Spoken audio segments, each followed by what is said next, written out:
Salam dostlar, Blender sapaklarımızın 13-cüsü bilen devam edýäs. Blender sapaklarımızın 13-cüsüne bugün siz bilen Knife kuraly bilen devam ederiz.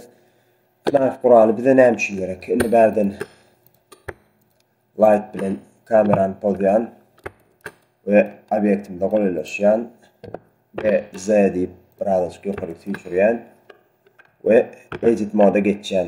Edit moda geçenden sonra bizde Knife kuraly näme üçin gerek? Knife kuraly bilişiňiz ýaly bıçak manysyna gelip kesmegi anlatýar. Ine näli?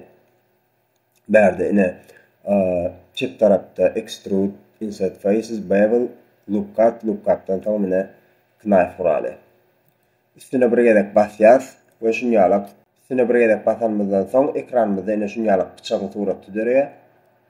Indi biz bunu näme üçin ulanýar? Bize meselem saçy şuňalak kubumyzyň ýüzüne 3 ýaşlak şekli gerek bolsa, saçyn biz şu bıçak bilen üstüne basarys.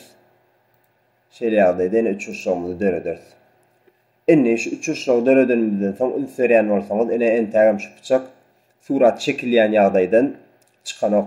Biz bundan çykmak üçin myşkamyzyň sağ knopkasyna basýas we indi şunun ýüzündäki 3 ýaşlagy şu kubumyzyň ýüzüne sahranyt etmek üçin bir gedek enter basýas. Ine enter basanmyzdan soň görüşiňiz ýaly bizim 3 ýaşlagymyz döredi. Indi biz şu 3 ýaşlagy näde peýdalany bilýäs. 3 ýaşlagdan biz peýdalanmamyz üçin escape basýas. Escape basanmyzdan soň W harpyna basýas. Indi biz 3'e basyp face moduna geçenimizden soň şu 3 ýaşlagy saýlaýar. Indi şu 3 ýaşlagy biz istesek extrude edebilýäs. İstesek ýüzüne look cut goýup bilýäs. İsteyişimiz ýaly.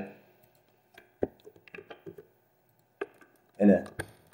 Şu görnüşde bir Knife kuralymyzy şu ýagdaýlarda ulanýar. Knife'ın aşağına ene inserseňiz ýene-de bir Knife'ın ýene bir görnüşi bolýar. Bulan bisect. Bisect'i biz näme ýagdaýda ulanýar? Häzir size görkezmek üçin bu kubumyzy pozýan we täze kub çagyrýan. Kubumyzy GZ diýip ýokary çagyrýan. Ve inni bärden üstüne basyp saklaýas we aşagdan bisect kuralyny saýlaýas. Inni bisect kuralyny saýlamyzdan soň ekrana biz basanmyzdan soňra ine şunuň ýaly çyzyk dörýär. Men şu çyzygy ýokardan basyp saklap aşaga çelli getirdim we goýberdim. Inni aşaga çelle getirenden soňra ýokarsynda şunuň ýaly gizmo dörýär. Biz gizmony şeýle öňe gapdala süýşürip şol kesen ýerimizi öňe gapdala ýa-da ýa-da süýşürip bilýäs. Indi biz bisect şuňaly kesenimizden soňra aşagynda bisect menüsü dörýär. Menüsüniň üstüne basýas. Indi biz şol kubumyzyň çep tarabyny ýa-da sağ tarabyny aýyra bilýäs. Ol näli? Clear inner diýsen çep tarabyny aýrýar.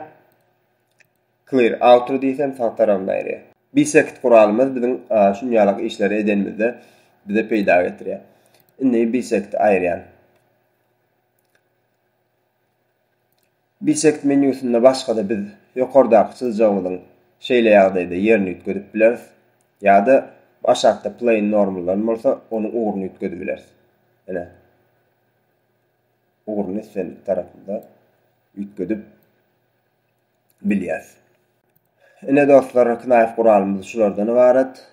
Sapagymyz halam bolsaňyz kanalymyza agda bolun, like basın, kommentariýada düşünmedik zatlaryňyz bolsa soraň, size jogap bermäge çalışýar. Sag bolun.